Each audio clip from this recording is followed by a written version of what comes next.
goods transport cost per 10 kilometer or mile.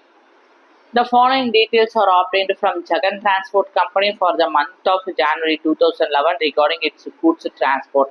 So January monthல 2011ல transaction நடந்திருக்கு, இத்தனை டிரான்சாக்ஷன் நடந்திருக்கு.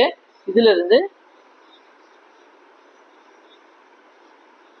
சே ஃபார் எக்ஸாம்பிள் ஜான்வரி 1 அன்னைக்கு 40 டன்னு கேரி பண்ணிட்டு 100 கிலோமீட்டர் டிஸ்டன்ஸ் டிராவல் பண்ணிருக்கு அந்த டிரான்ஸ்போர்ட். ஓகே, ட்ரக்கா இருக்கலாம், லாரியா இருக்கலாம். ஓகே, அதே மாதிரி ஜான்வரி 10 அன்னைக்கு ஒரு டிரான்சாக்ஷன் நடந்திருக்கு டிரான்ஸ்போர்ட்டேஷனு. அதில் 50 டன்னு கேரி பண்ணிட்டு 40 கிலோமீட்டர் டிஸ்டன்ஸ் போயிட்டு வந்திருக்கு. அதே போல் ஜான்வரி 10 to 17 அன்னைக்கு 20 டன்ஸ் லோடு எடுத்துட்டு 80 கிலோமீட்டர் டிஸ்டன்ஸ் டிராவல் பண்ணியிருக்கு. அடுத்தது ஜான்வரி 20 30 டன்னு லோடு எடுத்துக்கிட்டு 50 கிலோமீட்டர் டிஸ்டன்ஸ் டிராவல் பண்ணியிருக்கு ஒரு ட்ரக்கு. அதே மாதிரி ஜான்வரி 27 40 டன் லோடு எடுத்துட்டு 60 கிலோமீட்டர் டிராவல் பண்ணியிருக்கு. ஓகேங்களா, இது தவிர அங்கே அடிஷ்னல் இன்ஃபர்மேஷன் என்ன கொடுக்குறாங்க, இந்த டோட்டல் காஸ்ட் இஸ் 57,500 ரூபா மொத்த செலவாயிருக்கு. அவங்களுக்கு தவிர காஸ்ட் பர் டன் கிலோமீட்டர் வேணும். மொத்தமாக 57,500 ஆயிருக்கு.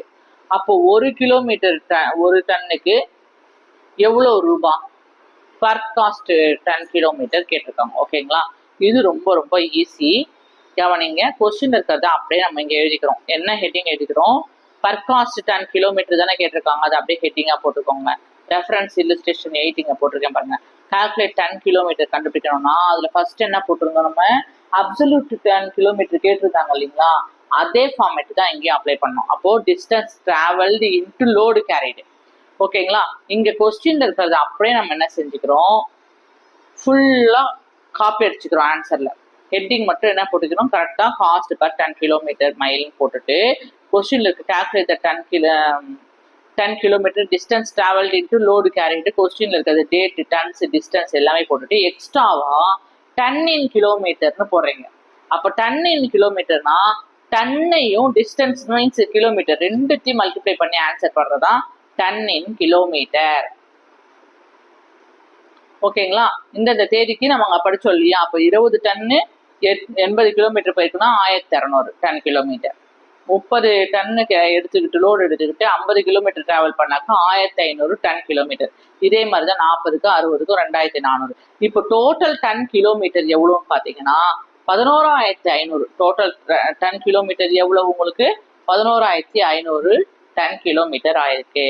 நமக்கு தேவை என்னது, காஸ்ட் பர் 10 கிலோமீட்டர் தான் நமக்கு தேவை. அப்போ ஹெட்டிங் என்ன எடுக்கணும், காஸ்ட் பர் 10 கிலோமீட்டர். ஃபார்முலா என்னது, total cost divided by total 10 kilometre. Total cost question 57,500 ரூபா செலவாயிருக்குன்னு இருக்காங்க. டோட்டல் 10 கிலோமீட்டர் எவ்வளவு, 11,500 டன் கிலோமீட்டர் டிஸ்டன்ஸ் போயிட்டு வந்திருக்கு. இப்போ இது ரெண்டுத்தையும் நம்ம டிவைட் பண்ணோம்னா உங்களுக்கு எவ்வளோ கிடைக்குது, 5 ரூபா பர் 10 கிலோமீட்டர், 5 rupees. ஒரு டன் கிலோமீட்டருக்கு எவ்வளோ ஆகுது, ஒரு டன்னை எடுத்துட்டு ஒரு கிலோமீட்டர் போயிட்டு வர்றதுக்கு எவ்வளோ செலவு ஆகுதுன்னு இருக்காங்க, 5 rupeesன்னு சொல்லியிருக்காங்க. இதில் ஏதாவது டவுட் இருந்தால் கமெண்ட் பண்ணுங்க, மறக்காம சப்ஸ்கிரைப் பண்ணுங்க. தேங்க்யூ.